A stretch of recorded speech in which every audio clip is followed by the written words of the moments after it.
Hi everyone, it's Don and I hope you're having a fantastic day. Well, I want to talk about this story that's going around about a couple who is tested positive at the end of their cruise and is stranded in a foreign country, in a foreign city. It's an interesting story.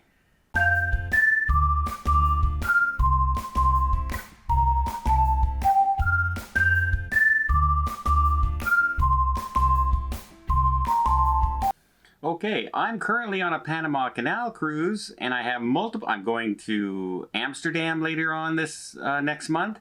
I'm going to Alaska, and I'm going to the Mediterranean. So I have all these foreign ports going from Canada, and I could, knock on wood, hopefully don't test positive, but if I do, this situation may come into effect for me or people I'm traveling with. And the story goes that this couple from Hawaii was sailing on a Norwegian cruise ship. Now, this story is about Norwegian, but it can be basically copy and pasted to any cruise line out there as far as my thoughts on the situation is concerned. So they were enjoying their cruise. They said they became concerned when they noticed that there wasn't a whole lot of social distancing and not a lot of people were wearing masks, but that's cruising right now. There are no restrictions for social distancing, too much on the ships, and people can or cannot wear a mask. They're optional right now. So if you're still nervous and want to be on cruises that wear masks and everything, you're going to have to be probably avoid that for a little while. So, but they went with it. They were on vacation. They said they're just not used to it, right? They're just not used to it because a lot of places still are wearing masks, like here in Canada. And but they went with the flow. They were enjoying their vacation. And on the second last day, before they reached Barcelona, one of them tested positive. They immediately isolated in their room, and they were told that a representative will meet them when they disembark on the dock and, you know, go over everything that's going to happen, because they obviously can't fly home when you test positive 2 days before your flight. So they have to wait until they can get tested negative, etc. Well, they say that they were brought off the ship, them and other passengers who also tested positive on that cruise, and there was nothing there. There was no shuttles, there was no representative from NCL, there was no nothing. They all ended up going to the airport and waiting there, thinking maybe a Norwegian representative would be there. And again, there was nothing. Also, they didn't have hotels. Nobody had booked them a hotel. There was supposed to be a shuttle waiting for them to take them to a hotel where they would quarantine. But apparently that didn't happen. That wasn't arranged from their side of the story. People reached out to Norwegian to try and find their side of the story. They haven't commented on it yet.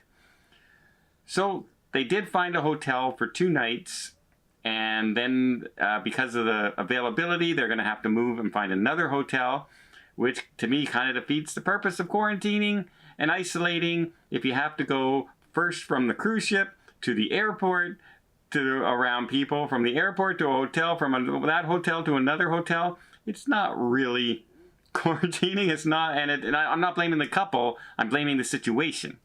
It's not, you know, that's why they have the isolation hotels. That's why they bring you or keep you on the ship, is to keep you in one area so it doesn't spread.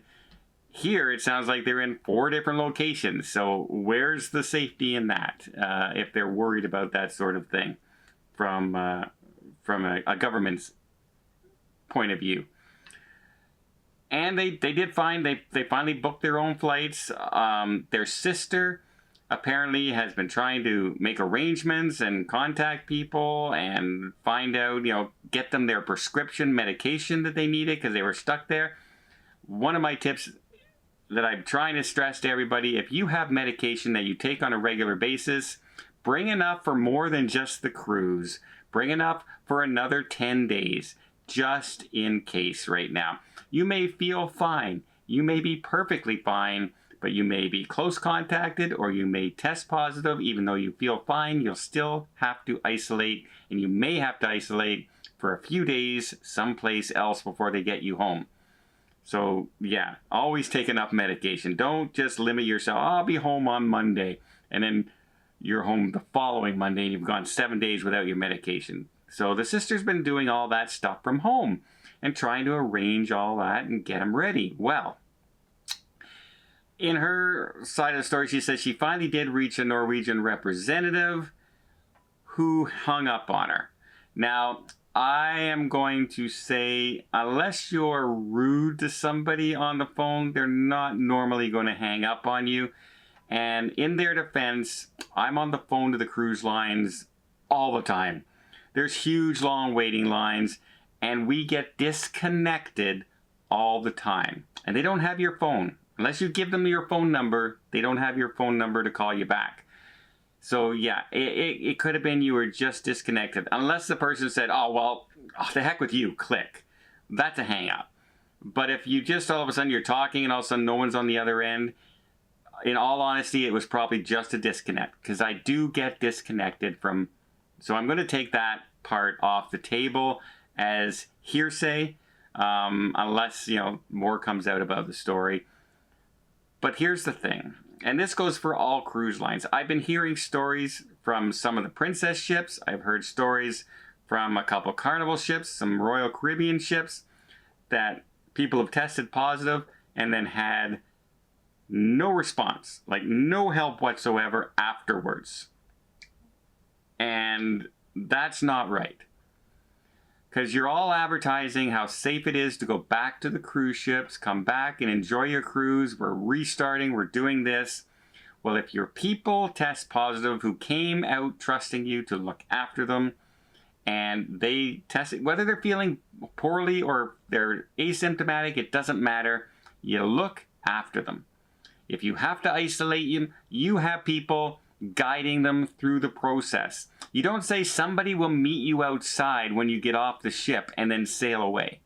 You don't do that. You have representatives, you have those shuttles ready, you have those hotels booked, and you help them get home. No one cares how nice your cruise ship is and how great that cruise with if you treat them like crap if something goes wrong. And I'm hearing too many stories now from cruise lines out there. That's why I'm saying not just Norwegian. In this case, it's a couple on a Norwegian cruise. But I've heard it from other cruise lines. I've heard other people say they looked after us, it was great. But especially lately, anybody in Europe, that seems to be where the misstep is. Because we've got those laws here in North America that they're saying, hey, if they test me, you have to do this. You have to have this set up. Not a lot of that was said in the European countries. And so it's all on the cruise lines to get it done. But I'm hearing too many stories now of that falling by the wayside and people being left on their own saying, contact your insurance company.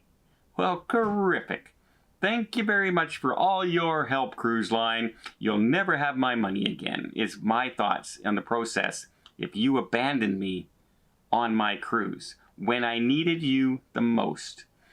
I am a very self-dependent, independent person. You saw my story about me being the last person on the plane. Was I panicked? No. If I missed the plane, I would have found another way. I would have got there one way or another. Even if I would have had to jump on a car, rent it, and drive there myself, I would have got here. So I don't panic about that stuff. But there's other people who are, 80 and 90 years old who follow the rules and they might need some help. They're not internet savvy. They're not insurance savvy. They're not app savvy. They need guidance. And to hear all these stories coming out lately about just being left to their own accord and saying, contact your insurance company, that's a misstep by the cruise lines. And I'm hearing it a lot in Europe. So I just wanted to give that warning out there. I'm traveling to Europe twice. And I guarantee you, if anything happens to me and they abandon me, you'll hear about it here. And they'll hear about it there. In spades. Not that I wouldn't be able to handle myself. That's not the point. The point is, they're advertising safe cruising, cruise with confidence, all these different acronyms for what they do and all the safety precautions, and all of that means nothing if they abandon you when you actually catch the virus.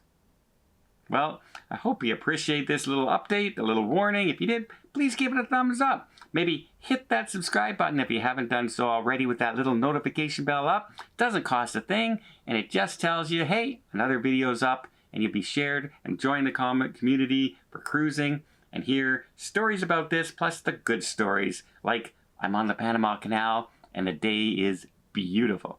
And until next time, have yourself a safe and a great vacation.